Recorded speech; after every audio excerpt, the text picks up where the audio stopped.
Ozzy Osbourne is dead at age 76, but his most powerful legacy might be how he spoke to us, not just how he sang. Then Bari Weiss wants $250 million for her anti woke startup. Will CBS bite? Next, Joe Budden's lean podcast empire earns him $20 million a year, while The Late Show bleeds $50 million. We endorse Stephen Colbert for president in 2028. That's right, seriously.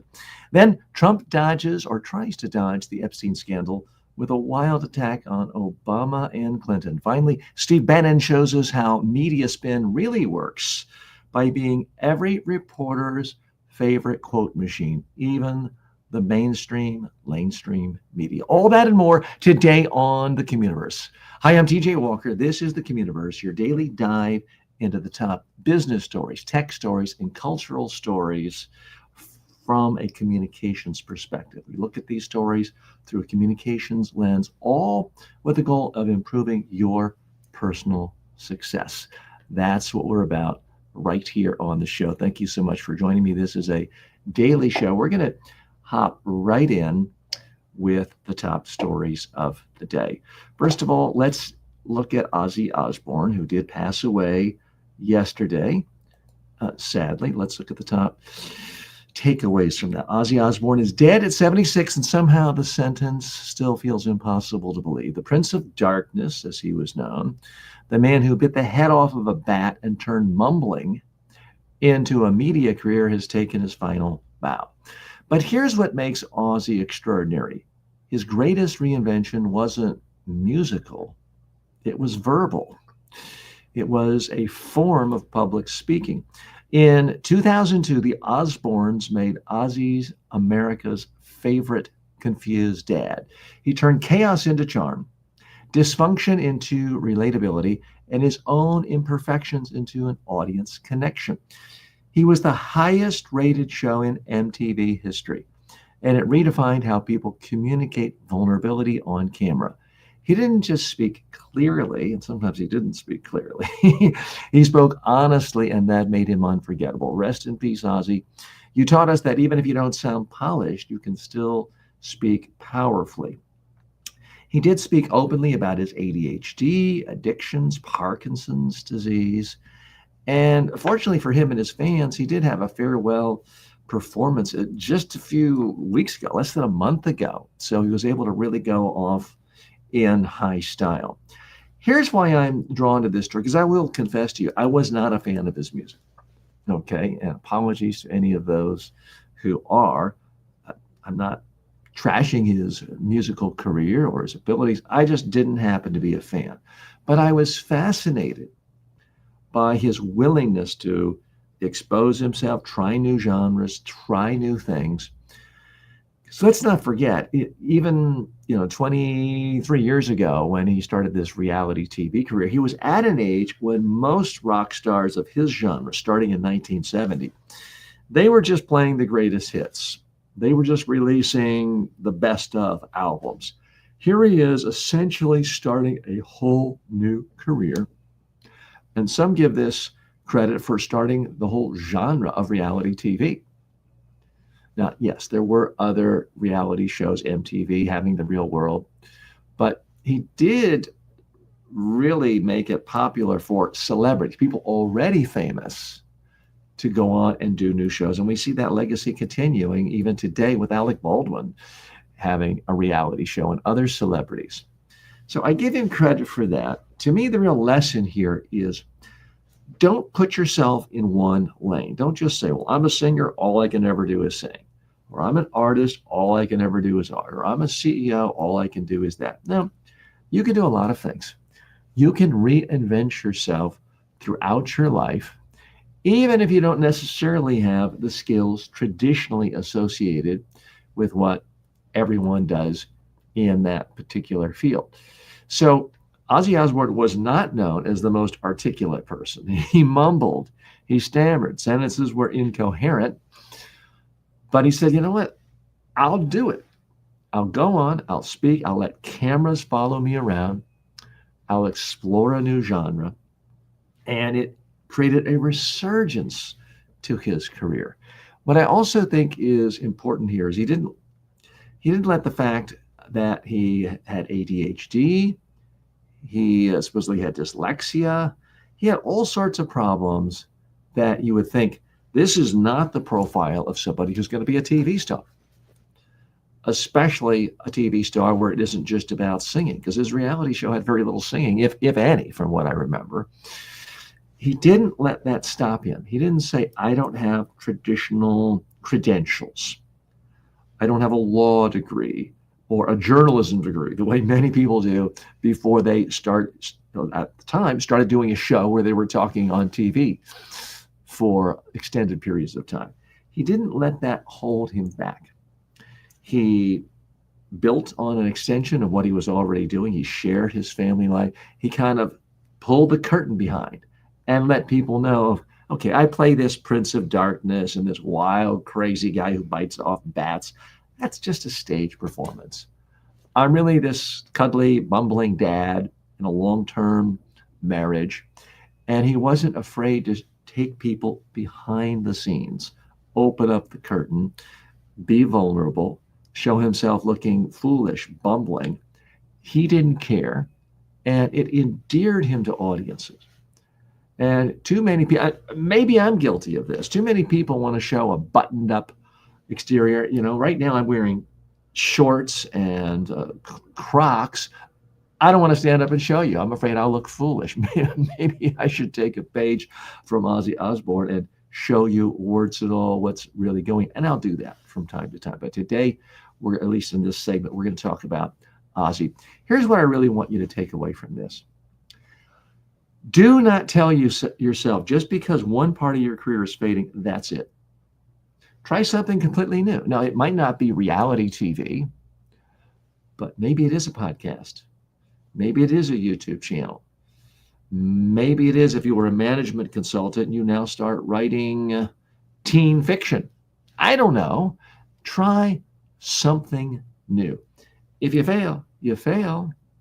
Not everything Ozzy ever touched was successful, but he was extraordinarily successful as a musician and as a reality TV star, and that allowed him the platform, the visibility to try a lot of other things. So I think in many respects, he's a great role model. Now, he certainly used a lot of drugs. I'm not telling you do a lot of drugs.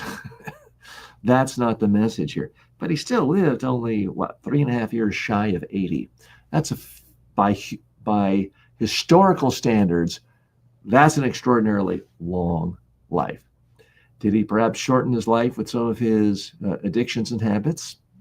Certainly you could make that case. But all in all, a rich, vibrant, interesting, and by some accounts, a very fun life. And we want to say well wishes to you, Ozzy Osbourne, and condolences to your family. So let's go to issue 2.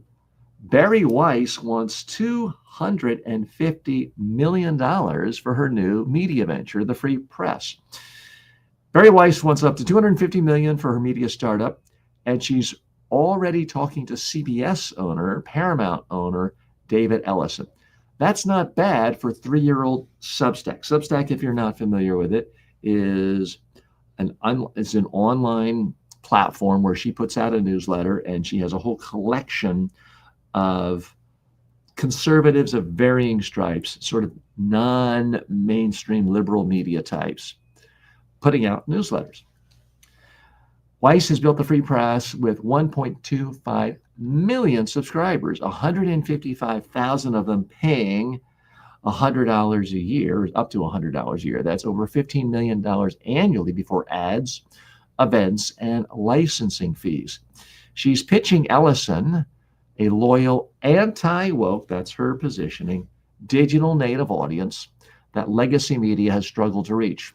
She's also reportedly talking to Rupert Murdoch's News Corporation. And Rupert Murdoch has a history of making a lot of really bad investments in new media. Things like MySpace, where he lost hundreds of millions of dollars. But anyway, Rupert still has plenty of money. So this is what it looks like with clear messaging, or when clear messaging becomes a business. Weiss turned her controversial exit from the New York Times into a brand, and that brand now rivals legacy giants. Love her or not, she understands your voice is your platform. And yeah, interesting, she's targeting CBS at a time when it's trying to get rid of old media, expensive media with huge overhead.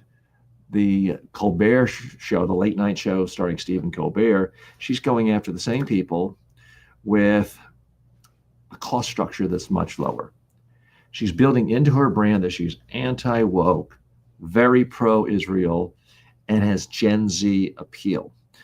The other thing Bari Weiss does extremely well is she is, as much as she likes to attack mainstream media, she's quick to call back the mainstream media most of the time. She's quick to go on HBO's Bill Maher's Real Time and be on talk shows and building huge awareness of who she is. And she understands the value of a soundbite, of attacking, and she plays that. We'll be talking about this later today with Steve Bannon. She's great at attacking the mainstream media, in the mainstream media, getting lots of attention, bringing eyeballs over to her media platform. So I'm going to make a couple of predictions here. I predict that she will raise money. I don't know if it'll be $250, but I predict, or 250 million. I do predict she'll raise a lot of money, that this company will grow, will have some success, and will be profitable in the next 5 to 8 years. But here's what I also predict.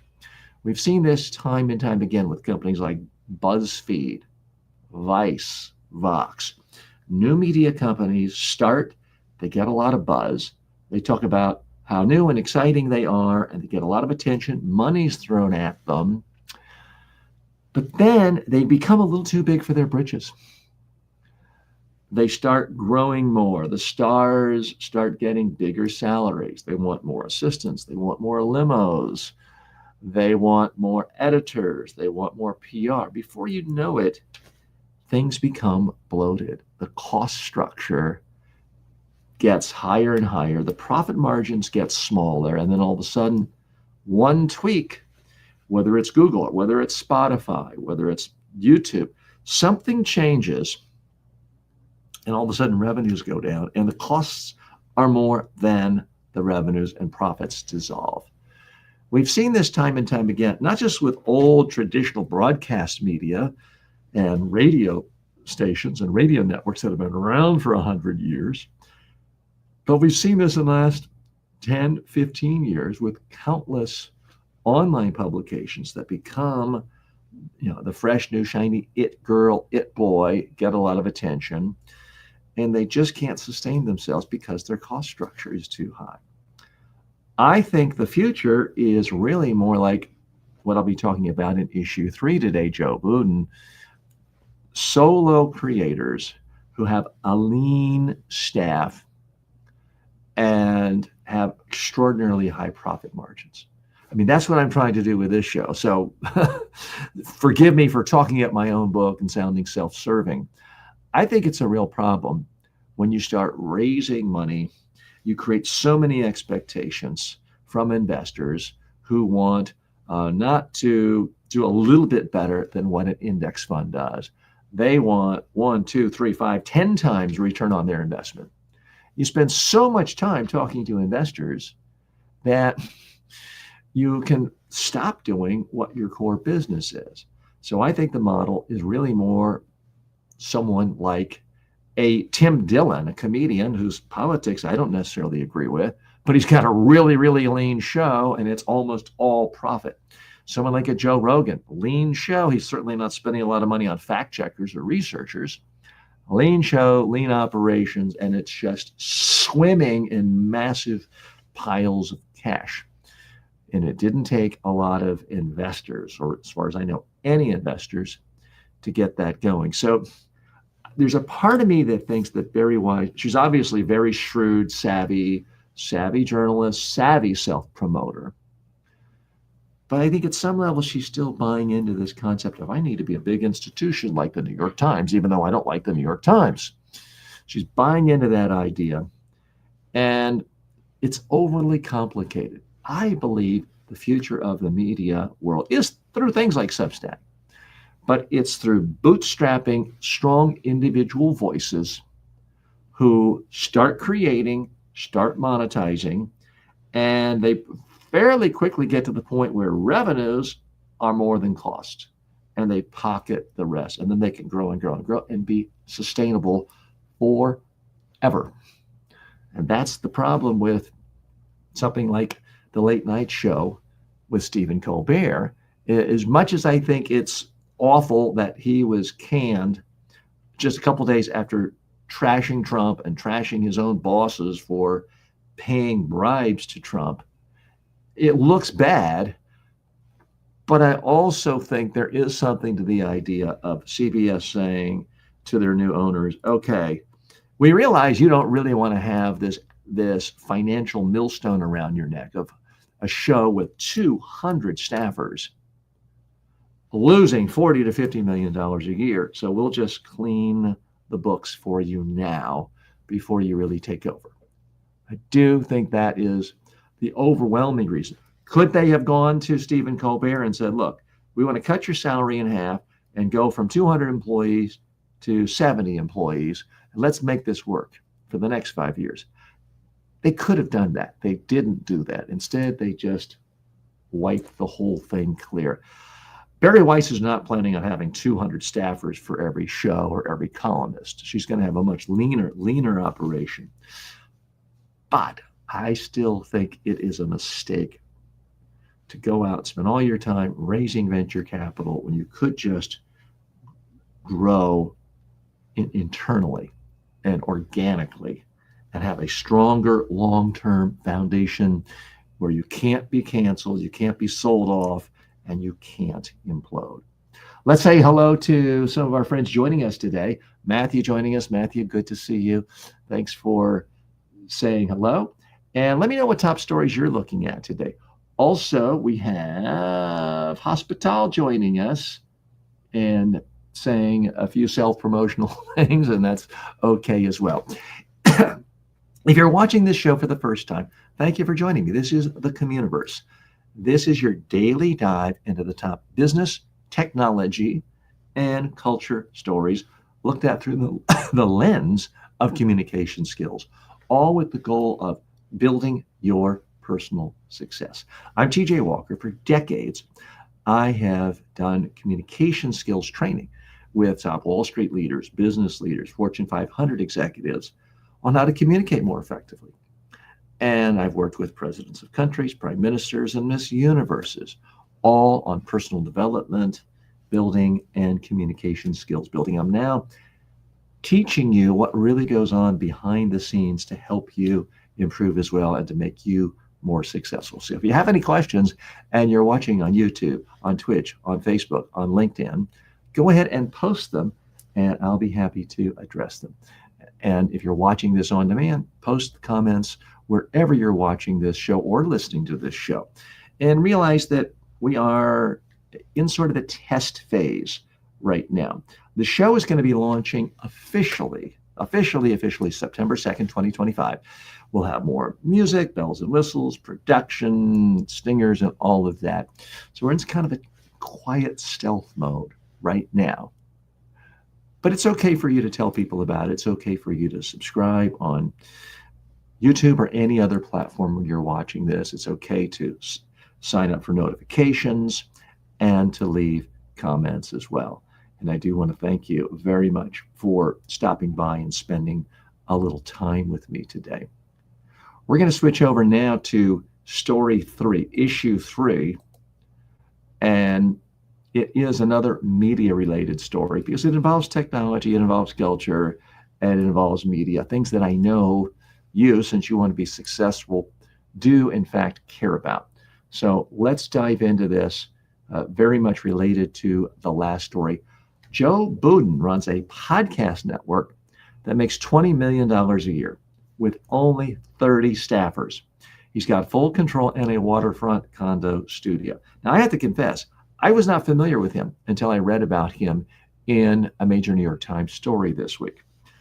But That's the beauty of the modern world we live in. It's no longer a monoculture where everyone's talking about the one show everyone watched last night. But it is possible for people who are simply creative, doing something a little different, whether they're entertaining or giving new insight, reporting news in a unique way, to share their ideas, their vision with the world, to make money, to make a living, and in some cases, to become wildly successful and rich, as in the case of Joe Budden. So it's reported, and he revealed he's making at least $20 million a year. Apparently, he accidentally showed on his show some of his numbers coming in from just one revenue source, Patreon. So meanwhile, the context of this, CBS Late Show, as we were talking about, losing $50 million a year. Here's a show making $20 million a year with only 30 staffers. What's his formula? Well, he's got 70,000 Patreon subscribers, minimal ads. He's selling merchandise. He's doing licensing. And he doesn't have any one corporation saying, do this, do that, don't do that. We're going to fire you.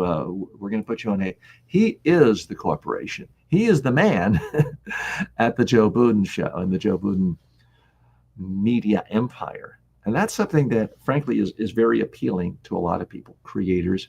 He was apparently a former rapper. And again, apologies, I just wasn't familiar with his career, and was doing this show 7 or 8 years ago, making like $500 a month when he was a part of other people's networks. He decided to really strike out on his own. He's been paying his dues week in and week out for 7, 8 years now, and things are really paying off. He doesn't really have to answer to anyone. This is a masterclass in lean media, direct relationships, very few middlemen, total control. What he is doing that's different is he's not doing like a lot of podcasters, sort of saying, okay, you big company over here, you handle all my advertising and give me a small piece of that, or a medium-sized piece of it. He's taking it all in-house. He's building the relationships himself with advertisers, sponsors. More important, he's building relationships directly with his fans through Patreon. And I think that really is the future. And by the way, I will be introducing a Patreon for this show in coming weeks. So I'm a huge fan of it in a self-interested way. The contrast could not be sharper with what he's doing with what the old late night shows are doing. And many are now predicting, including the President of the United States, that people like Jimmy Kimmel will be next to be fired by a major network, because primarily it's so expensive. The late night TV shows, comedy shows, are not really profitable anymore. The Budden model, it's nimble, it's independent, it's audience first.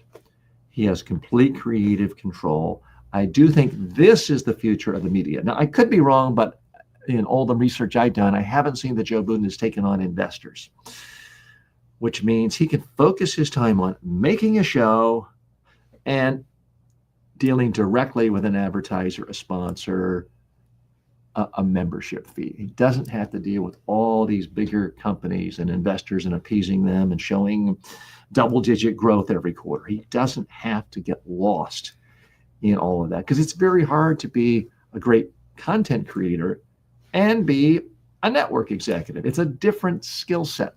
And people who try to do both often fail miserably at one of them. And if you fail at one of them, the whole thing implodes. So I have to give this guy a lot of credit. And Pablo says, Ozzy, the dark genius of music. Pablo, were you and good morning, Pablo, were you a fan of Black Sabbath and Ozzy's music? And did you watch his reality show? I did occasionally see his show back when it started. It got such attention in the zeitgeist of the time. It was hard to miss it. I mean, nowadays, I never hear anyone talk about MTV. I personally haven't had cable TV in probably a decade. So it's not quite the thing it was, although reality TV still does very well in a lot of different venues. So Pablo, let me know what top stories you're following today, and we can talk about that. Next, this is a fascinating story, and I have to confess, I was slow I was slow off the mark on this. I should have mentioned this, maybe weeks ago, and certainly about 3 days ago. Colbert for president, 2028. Today, I'm making an endorsement. That's right, for Stephen Colbert to be the Democratic nominee for president in 2028, provided, of course, there is an election in 2028.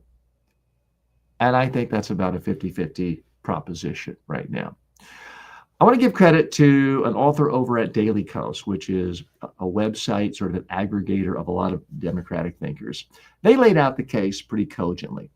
Stephen Colbert is a world-class communicator. No one can doubt that. He has strong moral and empathetic roots that come through. He's known as a committed family man. He teaches Sunday school. It sort of reminds you of Jimmy Carter. Those of you old enough to remember in 1976 when he ran for president and played up the fact that he was a Sunday school teacher. He clearly has a deep understanding of politics and culture. He's from South Carolina, which is a red state. He can't just be instantly written off as a New York City liberal. He doesn't live in New York City. Here's what I see as Colbert's strengths. He knows how to capture attention. As the #1 rated talk show host, by definition, he's good at capturing attention. Who else is good at capturing attention? Donald Trump. And I would argue, whether you like Trump or not, whether you think he's a good president or not, there is no one better in the world at capturing attention than Donald Trump. And he has shown that if you are a presidential candidate and you're running against governors with tremendous accomplishments, legislators with tremendous accomplishments, decades of experience, none of that matters if you're a better communicator and you're able to capture attention. And Trump, to his credit, destroyed, 17 other candidates in 2016, some of whom outspent him wildly, all of whom had more traditional experience and credentials. So I do think Trump has shown the way for a new skill set that's essential in presidential politics. Let's face it, before TV was invented, you could have William Howard Taft, you could have 300-pound candidates, you could have some presidents who were 5'4". Nobody knew what you looked like or sounded like because TV hadn't been invented yet.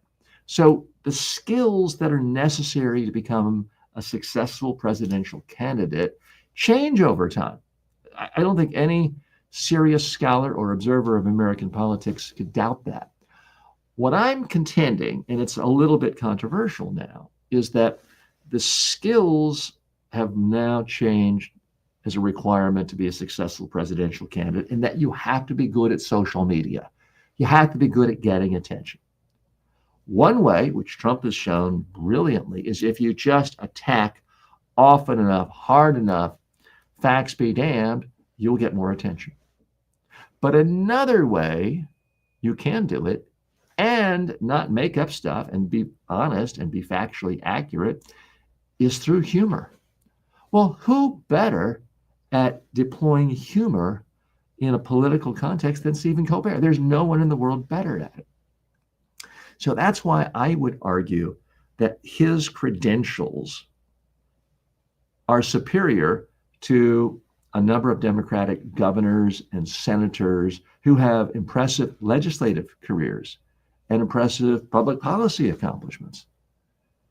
Because I just don't know that voters respect that or reward that anymore. In fact, I'm pretty sure they don't.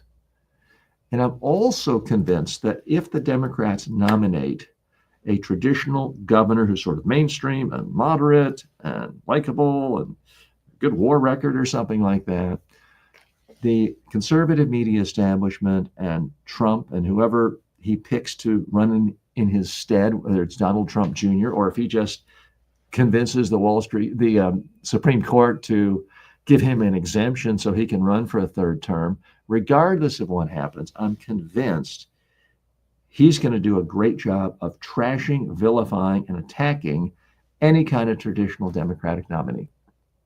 And they will take that person's voting record and twist it and spin it and pervert it in a way to try to convince Americans that person is a dangerous, wild-eyed, extremist, socialist, communist. They're really good at that. I don't know that that can be done against Stephen Colbert. He's got no voting record. He's got no public policy record to have to defend. Now, you could argue maybe America's had too much of the whole celebrity stuff. I can't completely disagree with it, but you have to deal with the real world that you live in if you're a political party and you want to actually have an impact. If you actually want to govern, you have to deal with the electorate you have, not the electorate you want to have. And that's why I think more and more stars are aligning to make someone like a Stephen Colbert the ideal candidate for the Democratic Party. And certainly the best possible candidate if they want to win. Now, what we don't know is, does he have any interest in running for president? Well, things changed with this cancellation of his show. He's got 10 more months, and then he's going to have a lot of free time on his hands for the next couple of years. He certainly could run for president.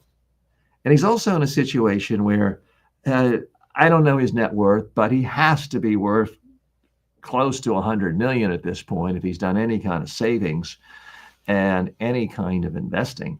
So he doesn't need to work. Plus, he could do a podcast, his own weekly or daily podcast, continue making money before he officially runs for president, and continue to get richer. So I think he's a great communicator, and I really think that being a great communicator is tied for number one in what's necessary to be a winning presidential candidate in the modern world.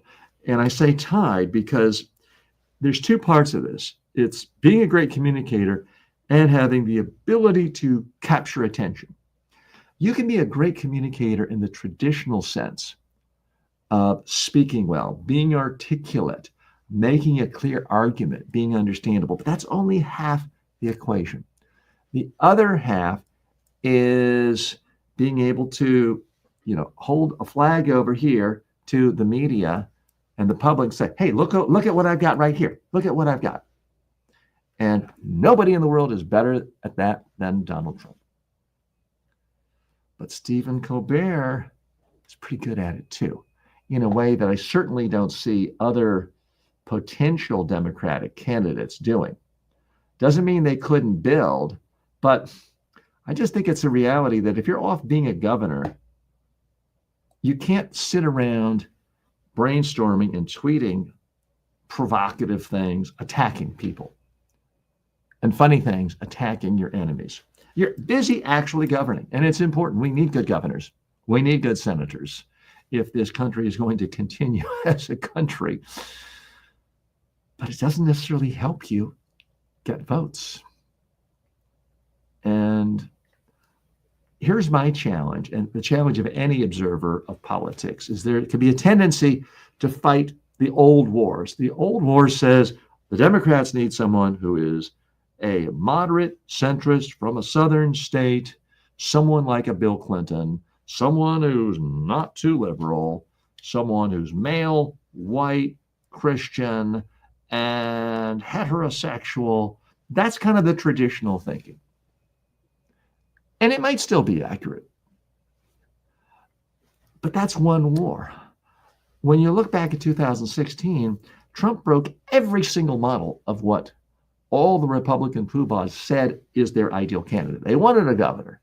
They wanted someone with strong moral values, someone with traditional moral values, someone with one marriage, someone who was free trade. They didn't get any of those things. And yet they have nominated this guy 3 times, and he's won twice and came pretty close another time. So I don't want to fight that old battle, but there's also the risk of saying, okay, I'm guilty of following the war plans of 2016 and just trying to be like Trump, and that doesn't work either. So I can't give you a 100% guarantee that this is a winning strategy, but if I had to bet right now, today, on who would be the number one most likely Democratic candidate to win in 2028, I would put my money on Stephen Colbert. Another little factor that I don't think gets talked about much is he's used to being in the frying pan. He's used to being in the firing line. I would have to guess that someone like Stephen Colbert gets dozens, if not hundreds, of death threats a week just because he criticizes the current administration. So for him, it's not a big jump up to run for president. He's used to that scrutiny. If you're a governor of some small southern state and your family's used to being able to go to the grocery store, and all of a sudden people are coming up and threatening their life, that can scare off a lot of people. And Stephen Colbert, I think, has been toughened up enough by that he could say, you know what, I'm rich. I'll just spend extra money on my own security until I get Secret Service protection. And he could weather that storm. So that's another thing I think that he has in his favor. Let's check in with more comments.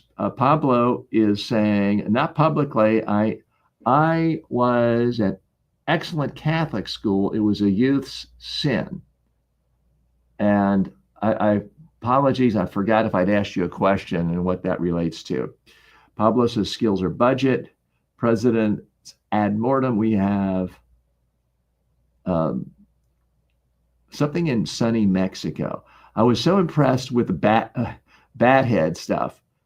Oh, he's talking about Ozzy Osbourne again, where Ozzy bit the head off of a bat.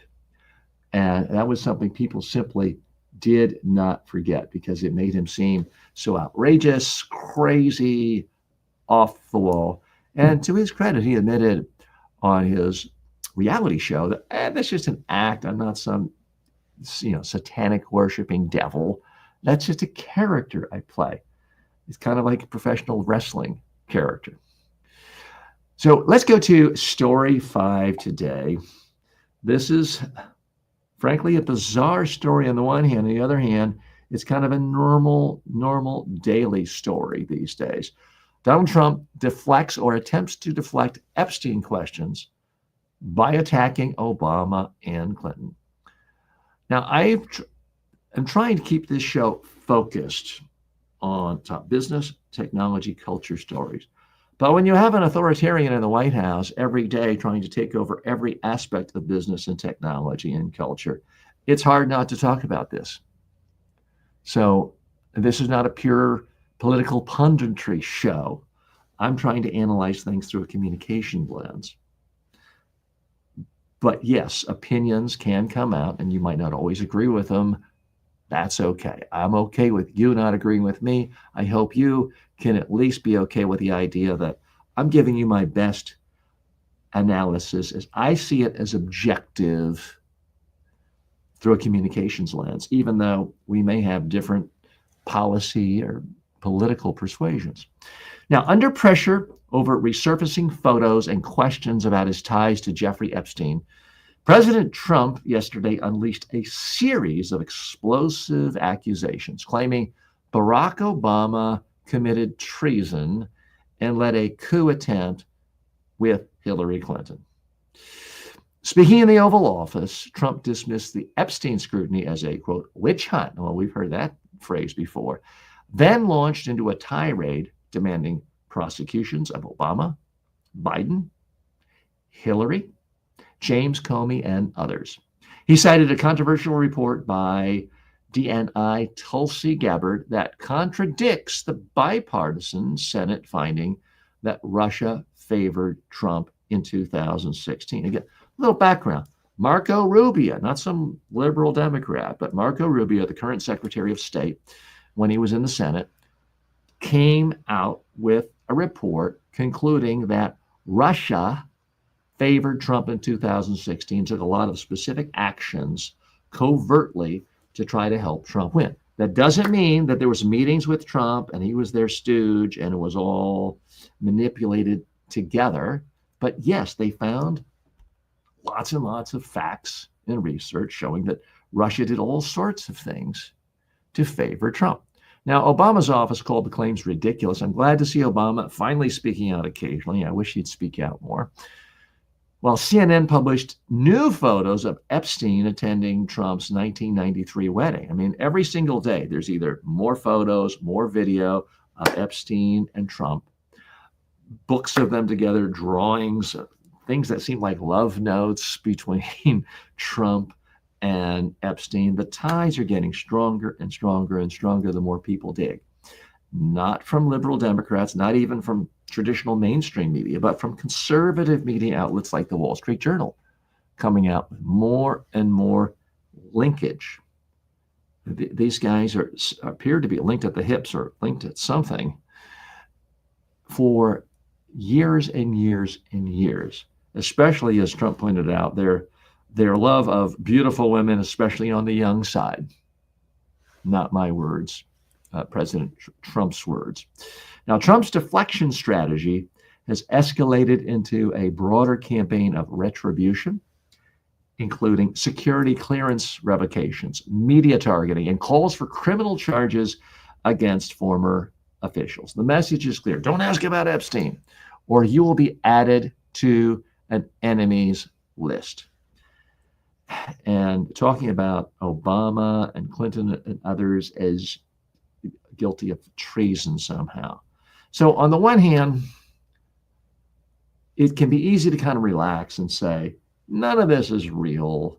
It's just Trump trying to get people to, remember what I said? Look over here at this thing. Don't look over here at Epstein and real thing. Look at this shiny thing over here. Look at this red flag if you are the bull. He's trying to divert attention by saying the most outrageous thing that he knows the media will find to be catnip. But you never really know about Trump. But for every 100 crazy, wild ideas that he tosses out there and then forgets about, annexing Greenland, we haven't heard much about that, turning Gaza into a luxury resort, we haven't heard much about that. But there are a lot of things he puts out there where he does follow through. You know, let's lock up immigrants and put them in something like concentration camps, Alligator Alley, or the Alligator Prison in Florida being one of them. Let's cut all the aid to the poor people. Who cares if they kill? Well, that was something that got attention, and he actually did it. So you never really know. This is dangerous, dangerous territory. And it's difficult for any fair-minded observer, analyst to talk about, because you instantly get written off as too extreme if you do it. But this is exactly what authoritarian regimes around the world have traditionally done. It's done in modern day Hungary. It's done in Poland. It's done in Turkey. Going back, it was done in Mussolini's day in Italy. And yes, it was done in 1930s Germany.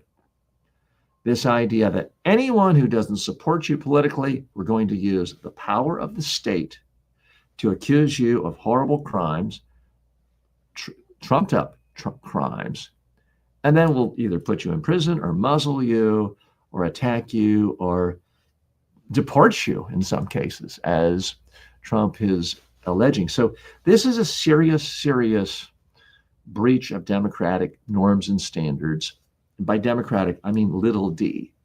Things that Republicans, Democrats, Libertarians, Green Party members, basically everyone in the entire country, until just a few years ago, until the rise of Trump, agreed upon. These are the norms of a democratic society. The norms are being chipped away and destroyed, and it's troubling. I was talking to a good friend, a well-known political figure, media figure in his own right, just yesterday, having lunch out in Shelter Island. And he was telling me that, he and his wife are prepared. They will, in fact, move to another country, maybe France, if this trend continues, because they want to live in a democracy. A lot of people are going to be giving some serious thought. The polls have never shown a higher percentage of people giving serious thought to living in another country. And you could say, well, TJ, all these people said they were going to leave the country when Trump got elected the first time and didn't do it. Okay, but in his first term, Trump talked a lot. He didn't really do much because he had mainstream traditional Republicans as his chief of staff, as his secretary of state. And they kind of handcuffed him. All those people are gone. All the adults in the room are gone. It's nothing but children, Trump's children, intellectually and morally, who will do whatever he asks them to do because they are obedient, cheerful. That is, in fact, what is different. Okay, let's take a few comments from Pablo. Says, I agree to disagree. Well, great, I appreciate that.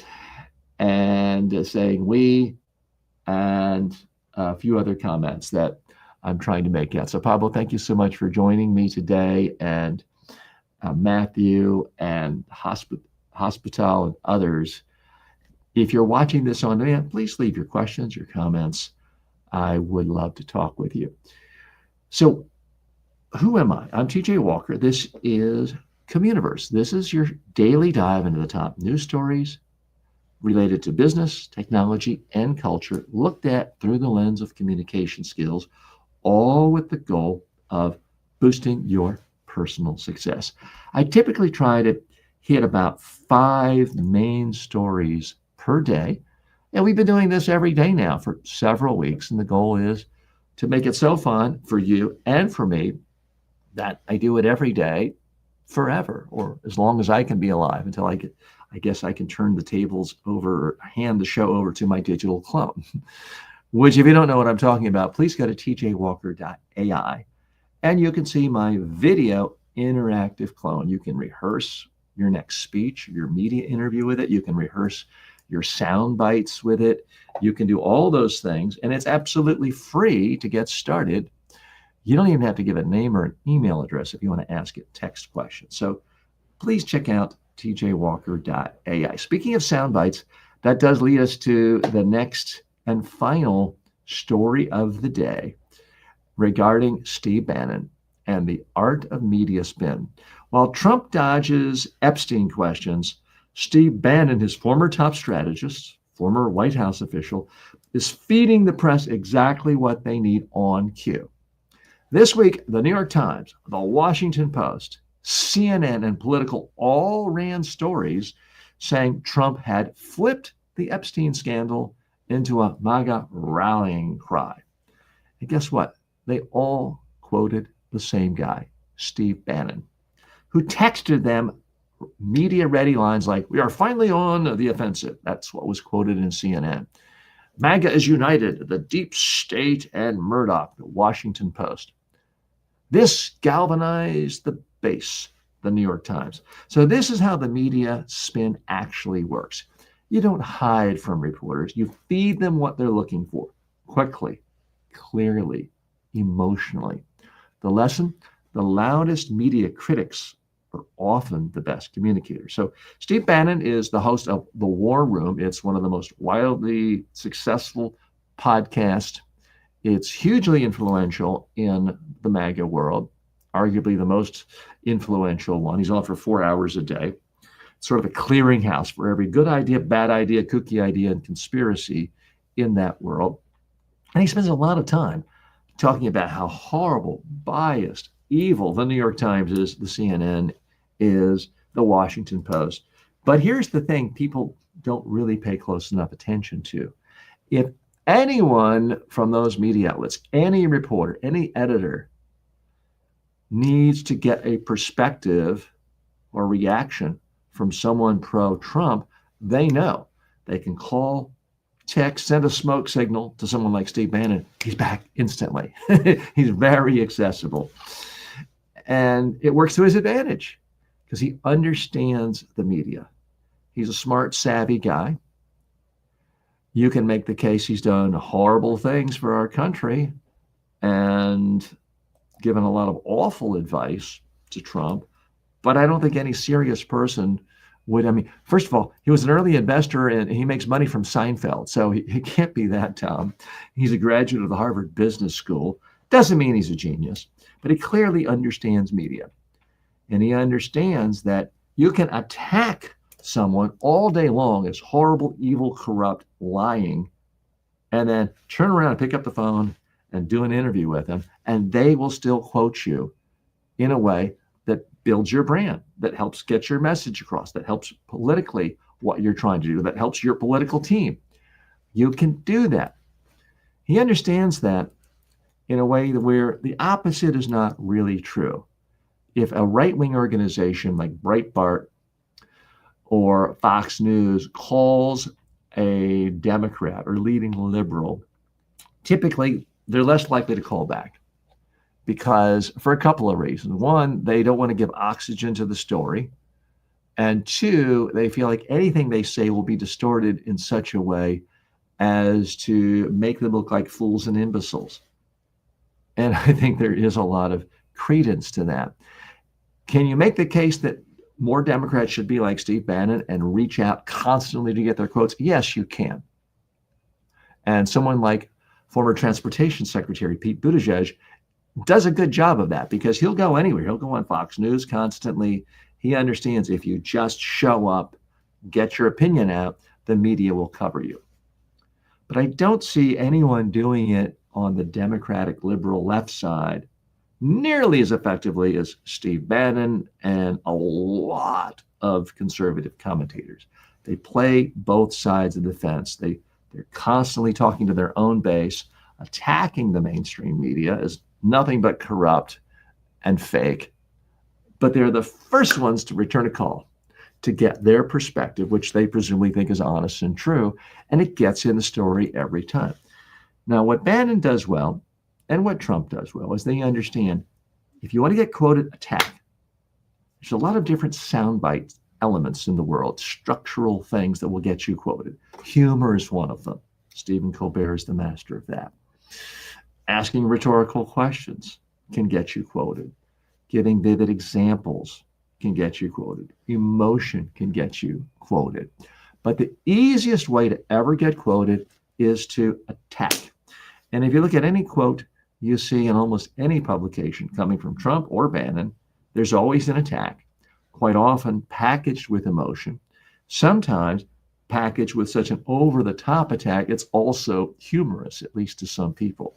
So I do think you can learn from that. I'm not telling you to go around attacking everyone you disagree with, but realize if you attack, you can get quoted. And also realize just because a media outlet has criticized you or your company or your cause or your nonprofit, it's still dumb to not return their call when they want your perspective.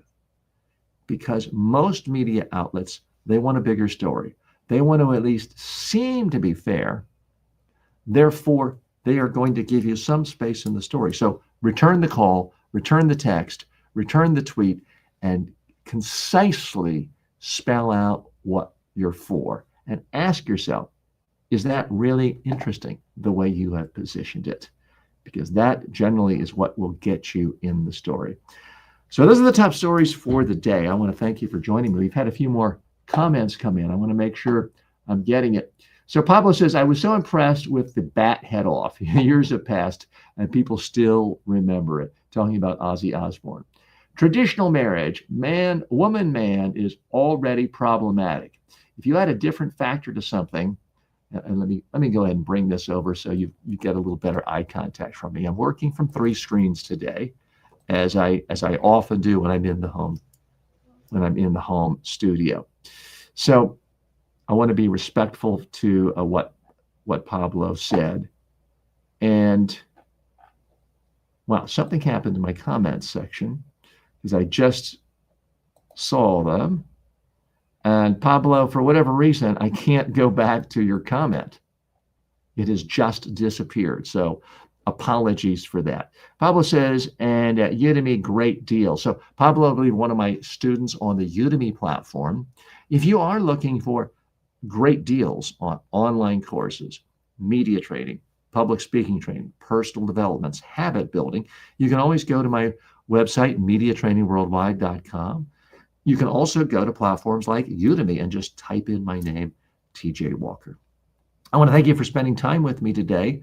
And please do me one favor. Share the word. Pass this along, information about it. Go ahead and subscribe. Sign up for notifications if you're watching this on YouTube or other platforms. Leave a comment. And please join me live tomorrow. I haven't yet picked a set time where I'm going to be doing it every single time. I'm still exploring that. Just getting back from vacation and traveling. Didn't return from Long Island, New York City area until last night back in Florida. Didn't really get home till after 1 a.m. So operating on 4 hours of sleep, hoping to get caught up tonight. So Pablo has the last word. I was commenting in real time. I'm still your student. Love it. Pablo, thank you so much. And I didn't mean to disregard what you said, but something I did when I switched screens got rid of all the comments. But thanks so much. Hope to see all of you tomorrow.